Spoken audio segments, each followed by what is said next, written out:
Guys welcome to Sumanth talks. అయితే మరి పెద్ద అప్డేట్ ప్రజెంట్ అయితే జానీ మాస్టర్ గారితో ఒక సాంగ్ కొరియోగ్రఫీకి అయితే ప్లాన్ చేస్తున్నారు.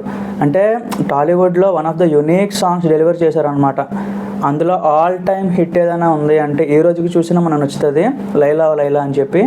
సో జానీ మాస్టర్ కొరియోగ్రఫీని ఏ రోజుకి ఏం చెప్పాలి, ఎప్పటి నుంచో ఆయన క్లాసిక్ డాన్స్ అయితే ఇస్తూ ఉంటారు మనకి. సో చరణ్ గారు అంటే ఇంకా ఎక్కువ ఇష్టం చేస్తూ ఉంటారు అనమాట. ఇది మొన్న వచ్చిన దోప్ అనే సాంగ్ మాత్రం అగైన్ గైస్ ఫ్రాంక్గా చెప్పేస్తున్నాను, అంతగా అది ఆకట్టుకోలేదు. ఒక హుక్ స్టెప్ కానీ ఎక్కువగా రీల్స్లో ట్రెండ్ అయ్యే విధంగా కానీ అది ఎక్కువగా కనిపించలేదు. ఎక్కడో అక్కడక్కడ పర్వాలేదు, పర్సెంటేజ్ ఆఫ్ ఆడియన్స్ నచ్చింది.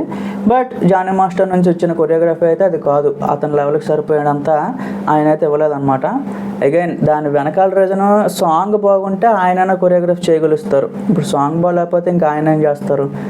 ఆబ్వియస్గా అంత అదే జరిగింది అక్కడ. బట్ ఈసారి మాత్రం అలా జరగడానికి వీల్లేదు అని చెప్పి రెహమాన్ గారితో ఏ స్టెప్పులు ఉండాలి, ఏ బీట్స్ ఉండాలి, అసలు ఏంటి, ఎంతలెంత ఎన్నో కూడా ముందుగానే ప్లాన్ చేసుకుంటున్నారంట. ఇప్పుడున్న ఈ జనరేషన్లో ఏంటంటే ఒక సాంగ్ హిట్ అవ్వాలి, ఒక సినిమా 10 మందికి రీచ్ అవ్వాలి అంటే ఇన్స్టాగ్రామ్ రీల్స్ అనేవి చాలా ఇంపార్టెంట్.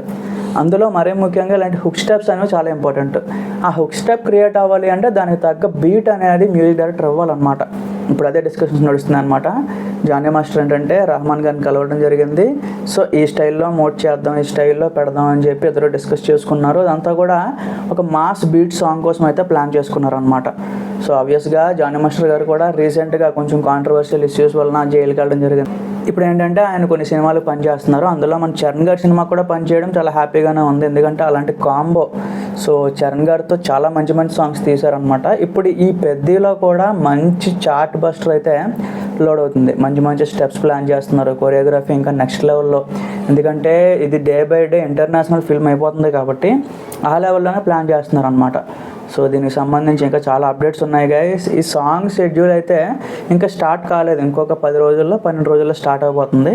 దానికి ముందే ఇంకో అప్డేట్ కూడా మనకు వస్తుంది. సో సాంగ్స్ ఎప్పుడు, అసలు ఏంటి, ట్రైలర్ ఎప్పుడు, ట్రైలర్ అనేది ఇంకా ఒక సంవత్సరం పట్టేస్తుంది ఇంకా. బట్ సాంగ్స్ మాత్రం జూలైలో ఒక సాంగ్ అనుకుంటున్నారు రిలీజ్ చేద్దామని చెప్పి. సో చూడాలి మరి ఏంటి ఎలా ఉంటుందని చెప్పి. So stay tune guys.